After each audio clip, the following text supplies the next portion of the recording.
Hello students,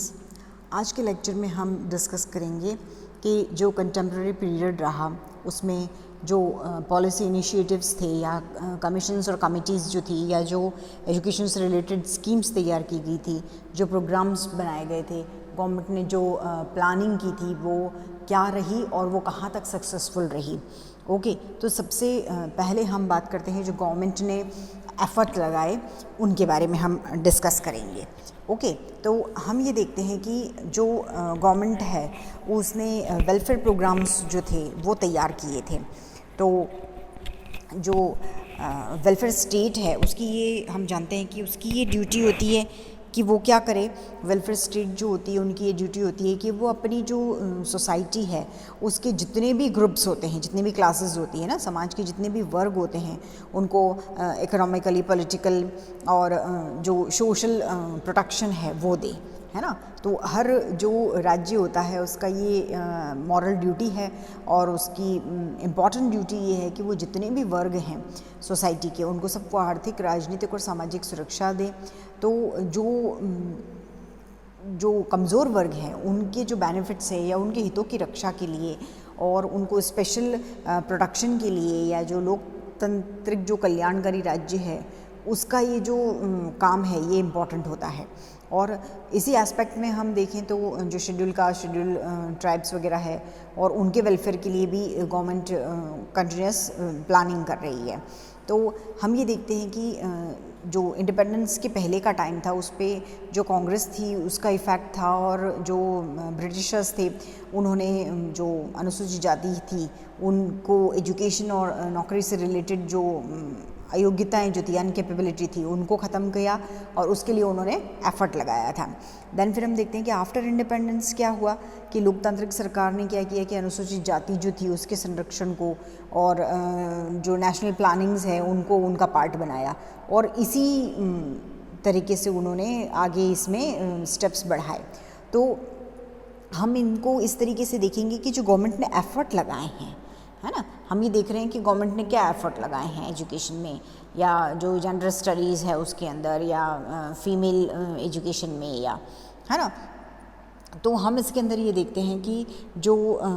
policy वगैरह बनाई गई थी या जो कमीशन और कमिटीज़ बनाई गई थी वो कौन कौन सी थी। तो हम इसमें सबसे पहले देखते हैं कि कॉन्स्टिट्यूशनल स्टेप जो रहा वो क्या रहा। तो हम इसमें कॉन्स्टिट्यूशनल स्टेप्स जो है, संवैधानिक कदम जो है उनके बारे में डिस्कस करेंगे। देन आफ्टर फिर हम देखेंगे कि हेल्प स्टेप्स क्या रहे, बेनिफिशियल इफेक्ट्स जो स्टेप्स थे, कल्याणकारी कदम जो थे या सरकार ने सहायता के लिए जो स्टेप्स उठाए वो क्या क्या थे। तो first we will see constitutional step. Okay, संवैधानिक कदम जो रहे वो क्या रहे। तो इसमें हम ये देखते हैं कि जो इंडिपेंडेंस का टाइम था और भारत ने उस टाइम में जो भारत का संविधान था उसमें अनुसूचित जो जातियां हैं उनकी जो अयोग्यता है उसको दूर करने के लिए और लॉज इस्टेब्लिश किए और उनकी व्यवस्था की थी। और उसके अंदर हम अब देखें तो जो भी आर्टिकल्स वगैरह उन्होंने तैयार किए उसमें हम देखते हैं कि जो 15 था आर्टिकल उसमें क्या था कि उसमें जो नागरिक है उनके विरुद्ध खाली जो धर्म, वंश, जाति या लिंग है या जो वो जिस जगह के वो हैं उनमें से किसी भी तरीके से कोई भी उनके अंदर भेदभाव उनसे नहीं किया जाएगा। इनमें से किसी भी बेस पे कोई भी नागरिक हो, चाहे वो शॉप्स में हो या जो रेस्टोरेंट्स वगैरह होते हैं, होटल्स होती हैं या जो पब्लिक प्लेसेस होती है या जहां हम एंटरटेनमेंट के लिए जाते हैं like parks and cinema halls and, है ना। तो उन जगहों पे उनकी एंट्री के बारे में किसी भी तरीके से कोई भी ऑब्लिगेशन नहीं था। वो वहाँ दूसरे लोगों के जैसे आ जा सकते थे। ये एक जो उनके लिए एक बेनिफिट का काम रहा कि पहले उनके रोक लगाई जाती थी और अब वो ऐसा नहीं किया जाता था, अब ऐसा नहीं किया जाता। और जो जनरल जनता है उसके लिए जितने भी सड़क हैं या सार्वजनिक जो जगह हैं उन जगहों को यूज़ करना और कोई भी जो अनकेपेबल हो या उन लोगों को इसके अधीन नहीं रहना है। दैन फिर हम बात करते हैं कि जो नौकरियां हैं या पद है, जो इतने भी पोस्ट होती है उन पे जो सिलेक्शन किया जाता है उसकी संबंध में जितने भी नागरिक हैं उनके लिए अवसर की जो समता है वो होगी, इक्वालिटी होगी। मीन्स किसी भी धर्म, जाति, वंश, लिंग या जगह का या ऐसा होगा तो उसके उस पर्सन के इन ऐसी किसी भी बेस पे, चाहे हम धर्म की बात करें, वंश, जाति या लिंग की बात करें, ऐसे किसी भी बेस पे कोई भी जो सिटीज़न होगा, नागरिक होगा, उसको सरकारी पद जो होता है, गवर्नमेंट की पोस्ट जो होती है, उसके लिए अनकेपेबल नहीं माना जाएगा और न ही उससे कोई पक्षपात किया जाएगा या उससे कोई विभेद किया जाएगा।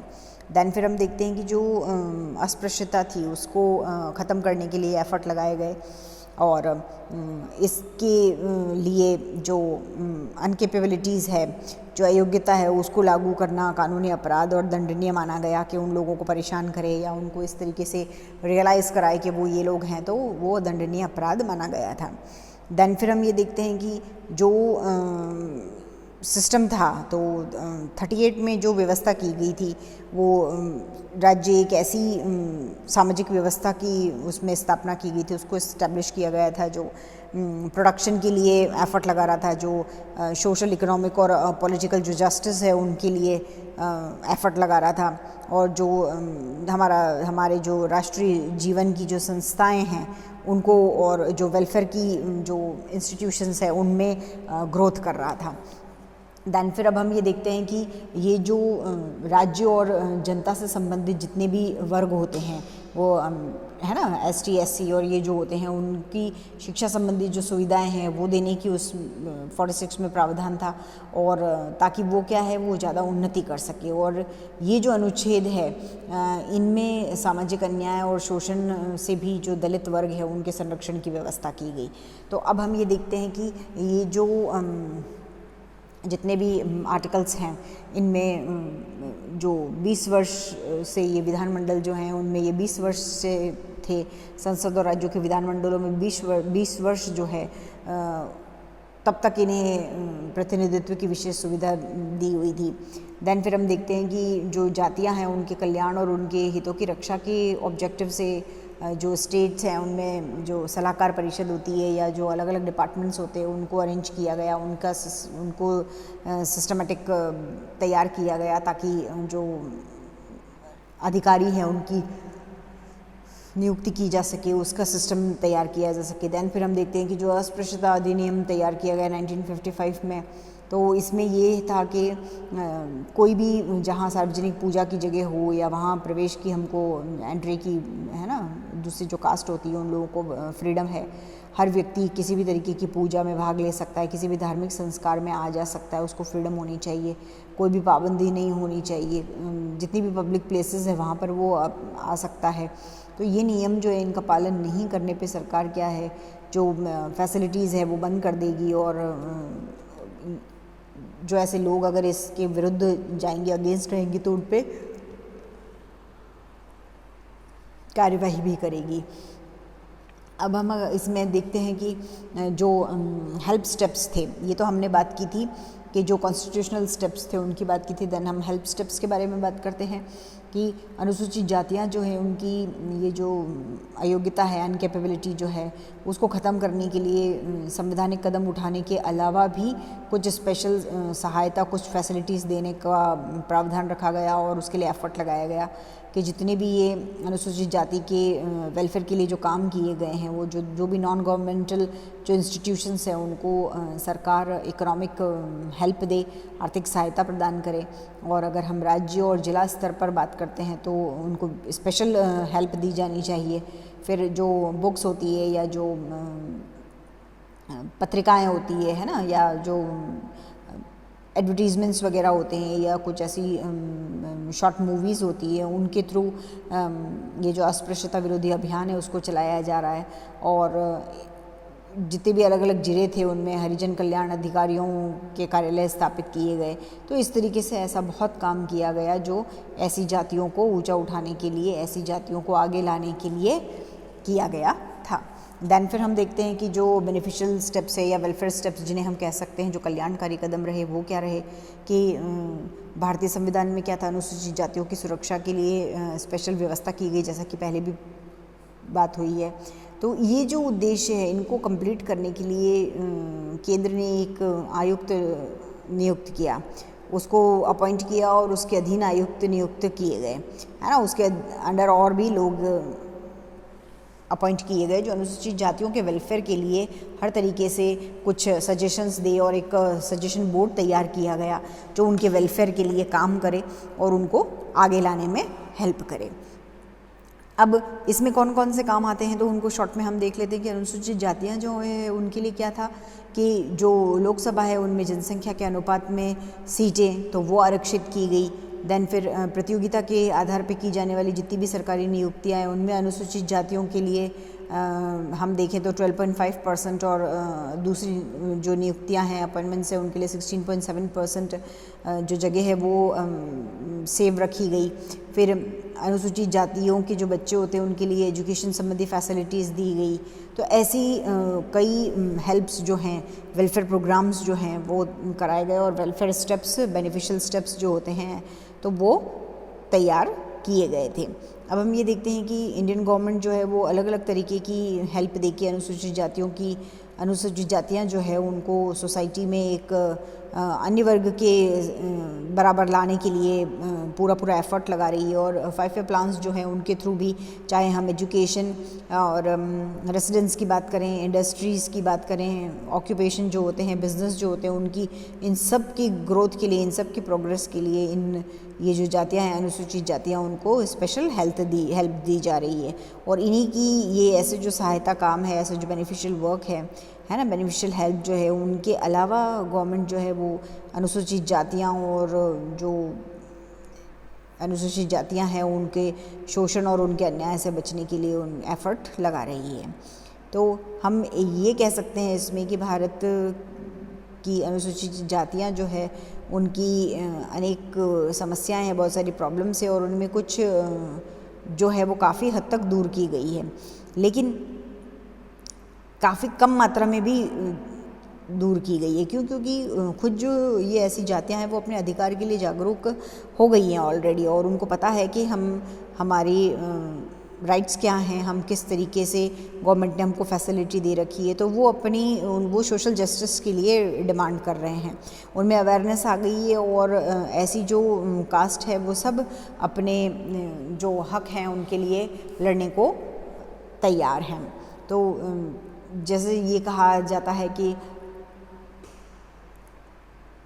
ये जो टाइमिंग है ये बहुत ज़्यादा क्रिटिकल टाइमिंग है। अब हम ये देखते हैं कि जो अनुसूचित जातियाँ हैं उनके वेलफेयर के लिए जो काम किए गए हैं उसमें राष्ट्रीय अनुसूचित जाति आयोग बनाया गया, राष्ट्रीय सफाई कर्मचारी आयोग बनाया गया। तो इस तरीके से आर्थिक विकास के कार्यक्रम, इकोनॉमिक डेवलपमेंट के लिए कार्यक्रम, एजुकेशनल डेवलपमेंट के लिए कार्यक्रम, ऐसे कई प्रोग्राम्स इसके लिए तैयार किए गए हैं। तो ये थे जो कॉन्स्टिट्यूशनल हेल्प और बेनिफिशियल जो एफर्ट लगाए गए थे। फिर हम इसके अंदर देखते हैं कि जो चाहे शिक्षा के प्रसार की बात करें या रोज़गार को बढ़ाने की बात करें या जो रहने और स्वास्थ्य संबंधी सुविधाओं की बात करें, तो वो सब फैसिलिटीज़ गवर्नमेंट ने दी है, और गवर्नमेंट इस तरीके से कई एफर्ट ऐसे हैं जो इनके लिए लगा रही है। ओके, तो ये तो हमने गवर्नमेंट एफर्ट जो है उसकी बात की थी। देन अब हम ये बात करते हैं कि जो एजुकेशन कमीशन जो है उसके रिकमेंडेशंस जो थी वो क्या थी। तो हम ये देखते हैं कि जो फीमेल एजुकेशन की प्रॉब्लम्स है उनको सॉल्व करने के लिए शिक्षा आयोग जो है उसने कई सुझाव दिए, सजेशंस दिए। उसमें हम देखते हैं कि स्त्रियों की शैक्षिक जो समस्याएं हैं, एजुकेशनल जो प्रॉब्लम्स होती है उनके लिए और उनको दूर करने के लिए इंडिपेंडेंस के टाइम पे भी बहुत सारे आयोग थे वो चलाए गए थे, और हम उनको अगर एनालाइज करें और हम देखें कि ये जो टाइम पीरियड रहा इसमें जो पॉलिसीज़ तैयार की गई थी और उनमें क्या क्या रिकमेंड किया गया था, तो वो हम ये देखते हैं कि उसमें सबसे फर्स्ट हम देखते हैं सजेशंस ऑफ मोदालिटर जो कमेटी है, मोदालिटर शिक्षा आयोग का जो सुझाव रहा, तो हम उसको देखते हैं। उसके अंदर हम ये देखते हैं कि लड़के और लड़कियां जो है उनको जो एजुकेशन दी गई उसमें कोई भी भेद नहीं किया जाना चाहिए, उसमें डिफरेंस नहीं होना चाहिए, मीन्स बॉय गर्ल का, है ना, मेल फीमेल का डिफरेंस नहीं होना चाहिए। और लेकिन क्या है कि जो बालिका है, लड़कियां जो होती है वो स्कूल्स और जो कोएड होते हैं उनके स्कूल में लड़कियों को जो होम साइंस होती है उसके स्टडी, स्पेशली अगर हम कहें कि ड्राइंग या म्यूज़िक या जो होम मैनेजमेंट है, उन ये सब जो है उनके परिचय जो होते हैं उन सब सब्जेक्ट्स की जो एजुकेशन दी जानी चाहिए, उसका मैनेजमेंट किया जाना चाहिए और उसके लिए काम किए जाने चाहिए। फिर हम ये देखते हैं कि राज्य सरकारें जो हैं उनके थ्रू जो ऐसे स्थान है जहाँ पे ऐसी जगह है जहाँ पे लड़कियाँ जो हैं उनके लिए अलग जो स्कूल्स हैं उनको तैयार किया जाए, तो ये डिमांड की गई। दैन फिर को एजुकेशन के स्कूलों में जो लड़कियां हैं उनकी जो रिक्वायरमेंट्स होती है उनको कंप्लीट करना और उनकी जो निश्चित संख्या है उसमें अध्यापकों की नियुक्ति के बारे में नियमों का कठोरता से पालन किया जाए, ऐसा सब तैयार किया गया। दैन फिर हम बात करते हैं कि जो national committee on women's education की बात करें हम, राष्ट्रीय महिला शिक्षा समिति जो 1958 में तैयार की गई थी, तो इसमें हम देखते हैं कि इंडियन गवर्नमेंट ने 1958 में शिक्षा पे विचार करने के लिए जो दुर्गाबाई देशमुख है, श्रीमती दुर्गाबाई देशमुख, उनकी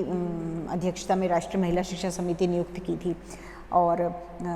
जो केंद्रीय सरकार है ना, सेंट्रल गवर्नमेंट है, उनको स्त्री शिक्षा को कुछ समय के लिए और एक विशिष्ट समस्या के रूप में उन्होंने एक्सेप्ट किया और उसके प्रचार प्रसार के लिए काम किया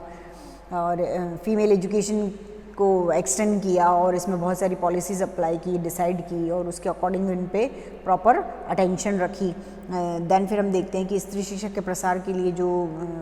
बालिकाएं हैं या स्त्री शिक्षा को जो राज्य परिषद है उनके निर्माण के लिए उनका निर्माण करना चाहिए, ये डिसाइड किया गया। तो इस तरीके से जो राष्ट्रीय शिक्षा महिला शिक्षा समिति है उसने अपने काम किए। दैन फिर हम देखते हैं कि राष्ट्रीय महिला शिक्षा परिषद जो 1959 में तैयार की गई थी, है ना, national council for women's education, तो उसमें 1959 में ये कहा गया था कि जो स्कूल लेवल है उन पे बालिकाओं को और प्रौढ़ स्त्रियां जो होती हैं उनकी एजुकेशन से संबंधित जितनी भी प्रॉब्लम्स है उनका टाइम पे उन पे विचार किया गया और उनको दूर करने की एफर्ट लगाए गए। फिर जो फीमेल्स है, बालिकाएं हैं, उनकी शिक्षा के पक्ष में जनमत का निर्माण करने के लिए उचित उपायों को सजेशन दिया गया। दैन फिर हम देखते हैं कि जो हंसा मेहता कमेटी रही 1962 में बनी थी, वो इस समिति ने जो फीमेल एजुकेशन होती है उसकी बहुत सारी समस्याएं हैं उनके लिए सजेशंस दिए। उन्होंने ये कहा कि जो स्कूल लेवल पे लड़के और लड़कियां होते हैं उनका जो करिकुलम होता है या जो उनका सिलेबस होता है उसमें कोई भी डिफरेंस नहीं होना चाहिए और जो जेंडर बेस है उस पर जो सिलेबस होता है उसमें कुछ भी डिफरेंस नहीं किया जाना चाहिए, लड़के और लड़कियों सबके लिए समान पाठ्यक्रम होना चाहिए। फिर इंडिया में जो जनतंत्रीय और समाजवादी समाज है उसको इस्टेब्लिश करने के लिए, उसके निर्माण के लिए जो सेकेंडरी और हायर सेकेंडरी लेवल है उस पर लड़के और लड़कियों के लिए अलग अलग जो स्कूल्स होते हैं उनको बनाना चाहिए, उनको तैयार करना चाहिए। दैन फिर हम देखते हैं कि जो कोठारी कमीशन रहा उसके क्या सजेशंस रहे। तो प्राइमरी एजुकेशन की बात अगर हम करें तो जो इंडियन कॉन्स्टिट्यूशन है उसमें जो भी ऑब्जेक्टिव्स रखे गए थे उनके लिए जो लड़कियां हैं उनमें कंपलसरी जो एजुकेशन होती है उसका प्रसार करने के लिए स्पेशल एफर्ट लगाए गए थे और लड़कियां जो हैं उनको बालकों के जो प्राथमिक विद्यालय होते हैं, मीन्स लड़कों के जो स्कूल्स होते हैं उनमें एडमिशन कराने के लिए और अलग स्कूल्स की स्थापना करने के लिए एफर्ट लगाने के लिए बहुत उन्होंने काम किए और लड़कियों को स्पेशली फ्री में बुक्स और जो भी रीडिंग राइटिंग जो मटेरियल होता है वो सब देने के लिए उनको एनकरेज किया गया। दैन फिर हम सेकेंडरी लेवल की बात करें तो उसमें हम देखते हैं कि जो हॉस्टल्स होते हैं या जो ट्रांसपोर्टेशन की जो फैसिलिटीज़ होती है वो बच्चों को दी जानी चाहिए, उनको स्कॉलरशिप के लिए और जो व्यावसायिक शिक्षाएं होती है उनके लिए प्लानिंग तैयार की गई और उनको स्टार्ट किया गया। दैन हायर एजुकेशन की बात करें तो उसमें भी जो स्कॉलरशिप होती है और जो ऐसे बच्चे होते हैं जो नीडी होते हैं या जिनको रिक्वायरमेंट होती है उनको स्पेशल व्यवस्था की जाए और उनको हायर एजुकेशन के लिए मोटिवेट किया जाए, और लड़कियां जो है उनको जो उनकी डिग्री होती है वो मिलने से पहले मीन्स पूर्व स्नातक स्तर जो होता है उसमें अलग से एक कॉलेज तैयार किया जाए, उसमें लड़कियों के लिए आर्ट, साइंस, टेक्नोलॉजी और एंटोमोलॉजी और ये जो होते हैं इन सब को डेवलप करने के लिए और बालिकाओं के लिए ऐसा अट्रैक्टिव फील्ड एक तैयार करें। तो ये सारी जो चीज़ें थी ये सब इन, चाहे हम हंसा मेहता कमेटी की बात करें, चाहे हम कोठारी आयोग की बात करें, चाहे हम मुदालिरे की बात करें, चाहे हम जो विमेन जो कमेटीज़ थी है ना, national council for women education की बात करें जो 1958 और 59 में एजुकेशन के लिए तैयार की गई थी महिलाओं की, उन सभी में इनके महिलाओं के विकास और उत्थान के लिए काम किए गए। देन अब हम बात करते हैं नेशनल पॉलिसी ऑन एजुकेशन 1986 की, कि राष्ट्रीय शिक्षा नीति 1986 जो थी उसमें फ़ीमेल एजुकेशन के लिए क्या कहा गया था और क्या एफर्ट लगाए गए थे। तो अब इसमें हम ये देखते हैं कि राष्ट्रीय शिक्षा नीति में ये व्यवस्था की गई थी कि जो एजुकेशन है उसको महिलाओं के स्तर में बेसिक जो चेंजेस होते हैं वो लाने के लिए एक सोर्स के रूप में तैयार किया जाए। तो उसके लिए ये जो एजुकेशन पॉलिसी है इसको तैयार किया गया था, और उसमें ये कहा गया था कि जो फीमेल हैं उनको कैपेबल बनाने के लिए जो क्या कहते हैं सकारात्मक जो हस्तक्षेपकारी भूमिका होती है, जो रोल होता है, एक जो पॉजिटिव जो एक रोल प्ले करना होता है वो गवर्नमेंट करेगी, और नए सिरे से जो तैयार किए गए जो भी सिलेबस होते हैं या जो भी बुक्स मटेरियल्स वगैरह जो होते हैं उनके थ्रू कुछ डेवलपमेंट में हेल्प करेगी। देन फिर अलग अलग जो सिलेबस होते हैं उनमें जो महिलाओं से संबंधित जो अध्ययन सामग्रियां हैं उसके लिए उनको मोटिवेट किया जाएगा और उनके ऑब्जेक्टिव्स कंप्लीट किए जाएंगे, उनको वो किस तरीके से उनको प्राप्त कर सके, किस तरीके से वो उन सोर्सेज तक पहुंच सके, ये सब कुछ उन्हें अवेलेबल कराया जाएगा। देन फिर अब हम देखते हैं कि जो महिलाएं हैं उनको कैपेबल बनाने के लिए उनको ऐसी कुछ जो आर्ट एंड क्राफ्ट और हैंडीक्राफ्ट वगैरह जो होते हैं उनके लिए उनको तैयार करना, उनके लिए ऐसे प्लान बनाना और एजुकेशन जो सिस्टम है उसको इस तरीके से करना कि उनको स्टार्टिंग से ही ऐसी चीज़ें सिखाई जाए जिससे वो इंडिपेंडेंट बन सके, आत्मनिर्भर बन सके। देन फिर अब हम ये देखते हैं कि इसके अंदर आत्मनिर्भर बन सके ऐसा सब प्रावधान। देन फिर हम ये देखें कि अलग अलग पाठ्यक्रम जो है उसमें क्या है कि एक भाग के रूप में तो जो फीमेल से रिलेटेड जो स्टडीज़ होती है उनको बढ़ावा दिया जाए और उनके डेवलपमेंट को आगे बढ़ाने के लिए कुछ ऐसे जो ऑप्टिमिस्टिक प्रोग्राम्स जो होते हैं उनको तैयार किया जाए, है ना, और कुछ ऐसे क्रिएटिव फंक्शंस होते हैं, कार्यक्रम होते हैं, उनको तैयार करने के लिए कुछ ऐसी इंस्टीट्यूशंस होती है उनको तैयार किया जाए, उनको मोटिवेट किया जाए ताकि वो इसके लिए आगे आए। और जो चाहे हम व्यवहारिक बात करें, चाहे हम टेक्निकल बात करें, है ना, या कोई भी ऐसा एजुकेशन प्रोग्राम होता है उसमें महिलाओं को भागीदारी के लिए और उनको आगे आने के लिए कोऑपरेट किया जाए और महिलाओं तक उन स्कीम्स को, उन प्रोग्राम्स को, उन कार्यक्रमों को महिलाओं तक पहुंचाया जाए, ये इम्पोर्टेंट इसके अंदर उद्देश्य था। देन फिर हम ये देखते हैं कि जो जितने भी जो व्यावसायिक चाहे बात करें या टेक्निकली बात करें, है ना, तो ऐसे कार्यक्रम जो है उनको उनके थ्रू,